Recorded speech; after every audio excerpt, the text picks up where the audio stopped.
kama kawaida mnajua Kibera ni Silamu. Kibera ikiwa Silamu iko na maneno mingi. Kuna biashara ambayo inafanyika Kibera wewe uwezi elewa. Leo nataka umesema unaitwa nani? Kuni Mbichi, naitwa Kuni Mbichi, jina ya mtaa Kuni Mbichi ya. Yaani jina la mtaa ni Kuni Mbichi. Jina ya mtaa ni Kuni Mbichi, lakini jina kamili ni Idris Sitna Hussein. Mimi ni mzaliwa Kibera hapa, mzaliwa Nairobi hapa. Kila kitu yangu ni hapa Nairobi, Kibera hapa. Yaani tuseme Kuni Mbichi anajua Kibera vizuri zaidi kuliko mimi na wewe.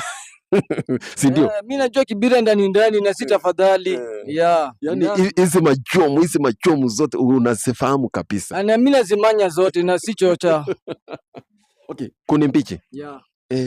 Tuseme kwa mfano utaweza tupatia historia yako kwa ufupi sana. Mimi naweza wapatia story yangu kulingana vile nimepitia mani. Yenyewe siku zuri huku nje. Huku nje siku rahisi. Lazima ukaze nyama. Tuseme kwa mfano sasa hii Kuni Mbichi uko na miaka ngapi? Mimi niko na kama miaka 40 hapo. Mimi niko na miaka 40, niko na familia ya watoto 3 nini na nini. Mambo ni mzuri tu lakini kujikaza, nashukuru Mungu, kujikaza tu tuone vile Mungu atatupeleka. Hebu tueleze tangu kuzaliwa kwako vile umekuro. Maisha imekupeleka namna gani? Yenyewe kusema kweli, nikisema maisha imenipeleka mzuri nitakuwa nadanganya, but nashukuru tu Mungu kung'ang'ana ile kuona kitu ya mtu hivi kugwara naitwa hivi, kuna form naenda yenyewe tunakula tu ile yenye iko lakini kwangi mzuri, but tunakula but si mzuri. But naomba tu kama kuna mwenye anaweza kuona tu yenyewe kenye msi anasema afanye vile anaweza fanya, itakuwa mzuri hata tupate kazi. Sababu mimi nimepigana ngeta mpaka hata nimeiba mpaka hata nimechoka. Kuni Mbichi. Unasema umeiba? Si chocha, nani ajui? Nani ajui? Si siri hiyo. Hiyo ni ukweli. Nimeiba hata paka nimechoka. Paka hata bakia sasa ni kile jina sijui hata jina muizi ama nani sijui. Ulianza kuiba ukiwa na miaka ngapi hivi? Mimi nikianza kuiba nilikuwa na miaka 35 hapo ndo sasa nilikuwa nimeanza kuiba, lakini yenyewe nimeiba sana. Kwa kweli kuiba nimeiba sana. Nimedhulumu sana. Hata sifurahi hata mimi. Unapaka sasa hata sasa ningekuwa kwa So tuseme Kuni Mbichi tangu anze kuiba hujawahi patikana unyoroshwe? Yenyewe mimi nashukuru Mungu, mimi kwa hizo mauso yenyewe mimi sijapatikaniwa na ndio niliamua nicheze chini. So sasa tuseme umelifomu kabisa ya mtu sitaki. Sasa hiyo unachapa kazi gani? Mimi sasa hivi nabeba magunia kurogota maplastic hivi.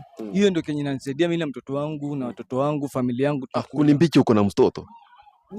Ni kweli yuko. Na hata kama mtataka kumuona, nitaonesha tu, nitajipanga akitoka mali ametoka kuja, nitaonesha roho safi tu bila chuki. Mtoto ako na miaka ngapi sasa? Ako na miaka 16. Ako grade? Ako grade 10. Ako grade 10. Ameenda high school. Ameenda high school grade 10. So tuseme hizi magunia na plastiki unarokota. Inajiba kweli, kuna uwezekano kwamba inaweza lipa school fees? Ni kujikaza tu ile kujinyima kidogo. Ninakuwa tu yenyewe nakuwa. Nikipata ile kidogo narusha, kidogo napata narusha. Kitambo ikikuja kuisha napata mambo iko tu mzuri na mambo iko tu sawa. Lakini kujikaza. Ndio hivyo. Nimestuka sana. Unasema uko na mtoto high school na unafanya kazi ya kurokota plastics. Unauza, unaenda unapima, unauza, unapewa pesa, unalipa school fees. Ni ukweli kabisa. Hiyo ndo kazi mimi nafanya, hiyo ndio inategemea. Sasa hii in case tukipata muhisani mzuri mwenye ataweza kupatia kazi, utaweza fanya kazi kwa ukamilifu kabisa bila kora fulani hapo nini? Kwanza kitu cha kwanza naweza mshukuru Mungu sana, nimrudishie shukrani kwa kunionyesha, kwa kuleta mtu yenyewe inaweza kuwa mzuri sana. Inaweza yenyewe na roho safi kabisa. Apart from kupatikana na kupewa kazi. Ukipata mtu yeyote ambaye atakusupport kusomesha mtoto labda akusaidie hivi na hivi, utasema namna gani? Mimi nitashukuru sana, nitamshukuru sana na nitamwambia Mungu afugue mkono yake zaidi. Nitafurahi sana na nitakuwa ni furaha. Na hata nikipata Mungu akisaidia nifungulie pia mimi nitasaidia wengine.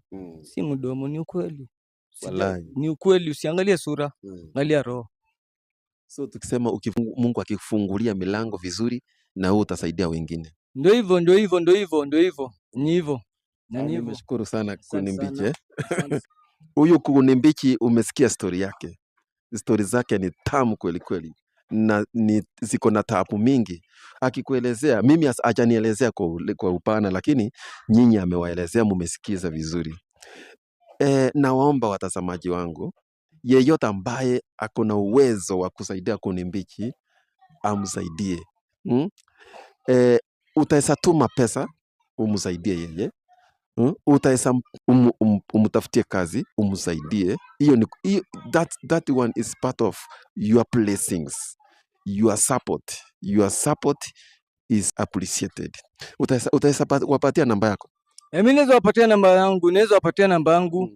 So, wapatie namba yako in case of any support wa kusupport. 01 hapo hivi 12 35 80 63. In fact, watazamaji wangu, kama mtu alikuwa mwizi ameamua kureform, in fact let us appreciate those guys. Wale ambao wamereform tuko tayari kuappreciate. Kwa yeyote yule ambaye ako ana any support, ile support yoyote kwamba wewe unaona utaweza support Kuni Mbichi, unakaribishwa sana. Nimeshukuru sana. Wale ambao hawaja subscribe kwa channel yetu, please tunaomba kwa hiari yenu msubscribe. Thank you so much. Welcome.